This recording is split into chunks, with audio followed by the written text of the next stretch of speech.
इस लेसन में मैं आपको डॉट प्लॉट्स के बारे में बताऊंगी कि डॉट प्लॉट्स हम स्टैटिस्टिक्स में कैसे बनाते हैं।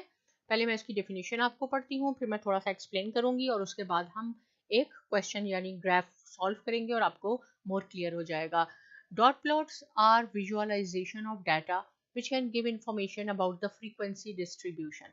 सी यहाँ पे भी फ्रीक्वेंसी डिस्ट्रीब्यूशन है। फ्रीक्वेंसी डिस्ट्रीब्यूशन के हमने डिफरेंट मेथड सीखे हैं ग्राफ बनाने के कि कैसे डिस्ट्रीब्यूट करते हैं। एक मेथड है कि आप उसको डॉट प्लॉट्स पे डिस्ट्रीब्यूट कर देते हैं, उसको हम डॉट प्लॉट कहते हैं। डॉट प्लॉट कैसे बनता है, एक आपने स्ट्रेट लाइन बनानी है, उसमें आपने जो लोएस्ट पॉइंट होगा आपका डाटा में और हाईएस्ट पॉइंट है वो आपने सेलेक्ट करना है, और जितने भी बीच में नंबर्स हैं, ये सपोज ये 10 से 100 तक है, 10 आएगा तो आपने 10 को डॉट लगाना है, 20 आएगा तो 20 पे लगाना है, 25 आपका होगा तो 25 पे, अगेन 10 आ गया तो आपने उसके ऊपर लगाना है, साइड पे कहीं नहीं लगाना। फिर 10 आ गया, फिर एक और डॉट आपने उसके ऊपर लगाना है। सपोज 25 आ गया, आपने उसके ऊपर लगाना है। 85 आ गया, आपने यहाँ कहाँ लगाना है। तो a dot plot is a statistical graph chart in which each data value is plotted as a dot. Dot लगाना है आपने अबव द हॉरिजॉन्टल एक्सिस। ये आपके पास हॉरिजॉन्टल एक्सिस है, इसके ऊपर आपने बस डॉट लगाने हैं और आखिर में देखना है कि जिस डाटा वैल्यू के ऊपर डॉट सबसे ज्यादा है उसी से ही हम कोई नतीजा निकालेंगे। If the data value occurs more than once, जैसे मैंने आपको ये कहा कि 10 3 दफा यहाँ पे आ रहा है, the corresponding points are plotted above one another. ये आप नहीं करेंगे कि आप साइड पे लगा लें, उसके ऊपर हमने लगाना है। यहाँ एक सिंपल से मैंने एग्जांपल बनाई हुई है, यहाँ एजेस ऑफ टीचर्स हैं, ये एजेस हैं, आपने इसको डॉट प्लॉट आपने इसको बनाना है और इसका आपने आखिर में रिजल्ट शो करना है कि आपने क्या रिजल्ट निकाला। देखिए ये रॉ डाटा है, इसको देख के हम कोई रिजल्ट नहीं निकाल सकते, पहले हम इसको अरेंज करेंगे। ये फ्रीक्वेंसी है। सबसे पहले मैंने क्या कहा, हाईएस्ट और लोएस्ट पॉइंट आप फाइंड आउट करें। लोएस्ट है आपका 23 ईयर्स ऑफ एज का टीचर है और हाईएस्ट जो है वो आपके पास 65 ईयर्स का टीचर है।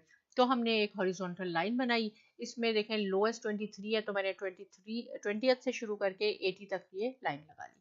बीच में ये 25 है, 35 है, 45 है, 65 एंड सो ऑन। अब वन बाय वन देखें, पहला टीचर है उसकी एज है 25 ईयर्स ऑफ एज, 25 पे लगाया। सेकंड 45 है, 45 पे लगाया। फिर थर्ड टीचर की एज 30 है, देन 56 है, 56 पे हमने लगा दिया। फिर टू आपके पास 20, ये 25 का हो गया। फिर दो 45 के हैं आपके पास, राइट। तो देखिए ये 45 यहाँ आ गया। सिमिलरली फिर 23 आया तो 23 यहाँ आपके पास आ गया, 65 आपके पास यहाँ आ गया। इस तरह आपने वन बाय वन इस डाटा को कंप्लीट करना है।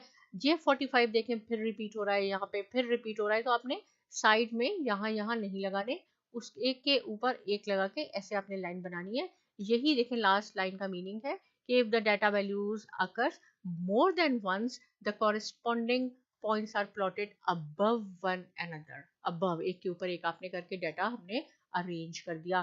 Plot each data value above the line, सबको आपने कंसीडर करना है। प्लॉट ईच डाटा वैल्यू हमने अबव द लाइन इसके ऊपर प्लॉट की है हमने, और आखिर में हमने रिजल्ट क्या देखा, इससे हम क्या रिजल्ट निकालते हैं कि जो टीचर्स हैं 45 ईयर्स ऑफ एज के वो सबसे ज़्यादा हैं। सेकंड पे आपके पास क्या है, 65 ईयर्स के हैं, और फिर आपके पास सो ऑन आप देख लें। लेकिन इस से हमने ये रिजल्ट निकाला और यही आपका डॉट प्लॉट है। So simple. इससे रिलेटेड कोई क्वेश्चन है कमेंट सेक्शन में लिख सकते हैं। बहुत शुक्रिया।